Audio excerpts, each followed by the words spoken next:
Hello toppers, कैसे हैं?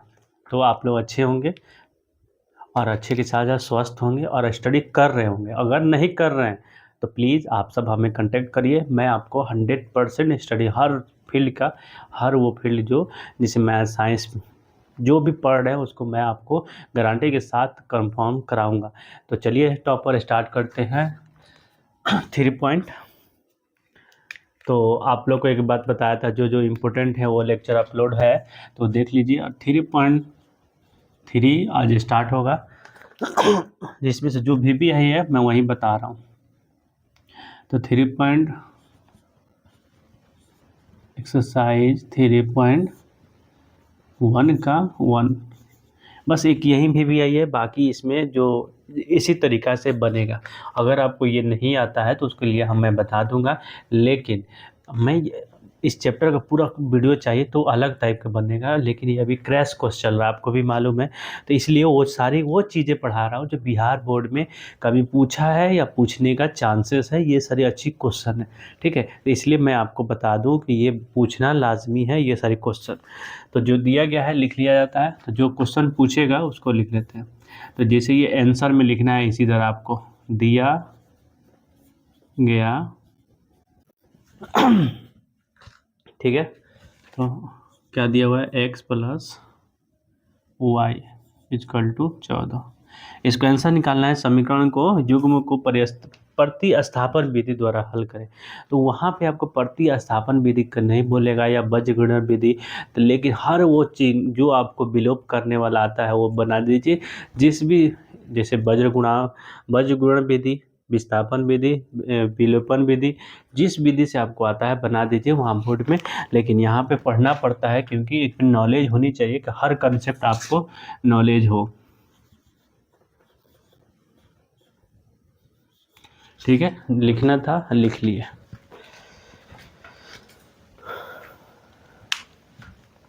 तो सबसे पहले स्टार्ट करते हैं, इसको समीकरण 1 मान लेंगे। समीकरण 1, समीकरण 2, इसी तरह आप सॉल्यूशन बनाइएगा, ठीक है। तो समीकरण 1 हो गया। तो मैं आपको एक चीज़ बताता हूँ कि इसको सबसे इजी तरीका बताता हूँ, ठीक है। तो देखिए, समीकरण x के साथ कुछ है, हाँ है, क्या है बताइए, क्या है? दोनों x के साथ कुछ ना कुछ है। तो ये x के साथ एक है, इसके x के साथ एक है, ठीक है। अब देखिए, देखो x में से x घटाएंगे तो ख़त्म हो जाएगा। एक वो डेटा इसमें से ख़त्म करना रहता है, ठीक है। तो क्या होगा, तो लिखेंगे समीकरण 1 घटाओ समीकरण 2 करने पर, ठीक है। तो समीकरण x + y = 14, x - y = 4। अब इससे घटाने पर तो इसके यहाँ पे x ये है तो माइनस, यहाँ प्लस है, या माइनस है तो प्लस या माइनस, सब जगह माइनस करेंगे। जहाँ पे प्लस होगा वहाँ पर उल्टा कर देंगे। अगर यहाँ प्लस है तो यहाँ माइनस हो जाएगा, ठीक है।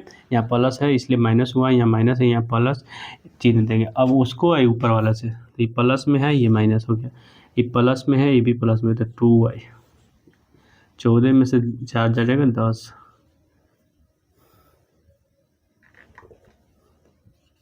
y = 10, गुना में है तो इधर आ जाएगा y = 5, ठीक है।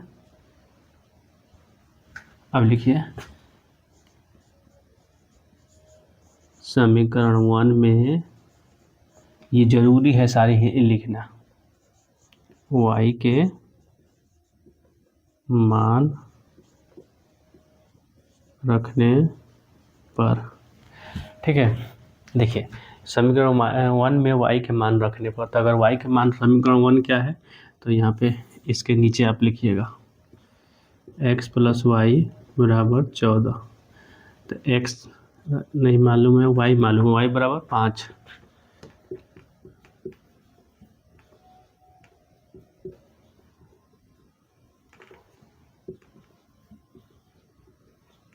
x = 9, तो लिखिए x = 9, y = 5। आंसर इसी तरह लिखना है। ये लिख लिए, इसके ये वाला चीज़ को यहाँ पर बना देंगे।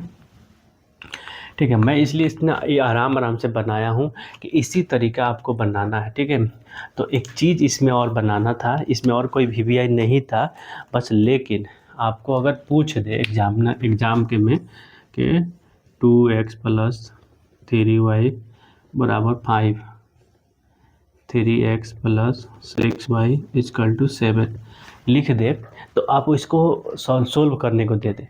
तो सबसे पहले इसको तब मान लीजिए समीकरण 1, इसको मान समीकरण 2। ठीक है, तो देखिए अगर हम इसके देखा बताए थे x के कोएफिशिएंट के साथ यहाँ पे क्या है 3, यहाँ पे 2 है। तो एगो काम कीजिए आप, एगो 2 तरीक़ा से हम बताते हैं। ठीक है, सबसे पहले क्या कीजिए समीकरण 1 में 2 लिखा है पहले से, 3 से गुना कर दीजिए, इसका कोएफिशिएंट उसमें गुना कर दीजिए, तो क्या हो जाएगा 6x हो जाएगा। फिर समीकरण 2 का काम करेंगे तो 2 से समीकरण 2 में 2 से गुना कर दीजिए, मैंने इसका कोएफिशिएंट से जो इसके साथ है इसमें गुना कर, तो क्या हो जाएगा 6x, तो ये कट जाएगा। ठीक है, लेकिन एक और तरीका है आपके पास।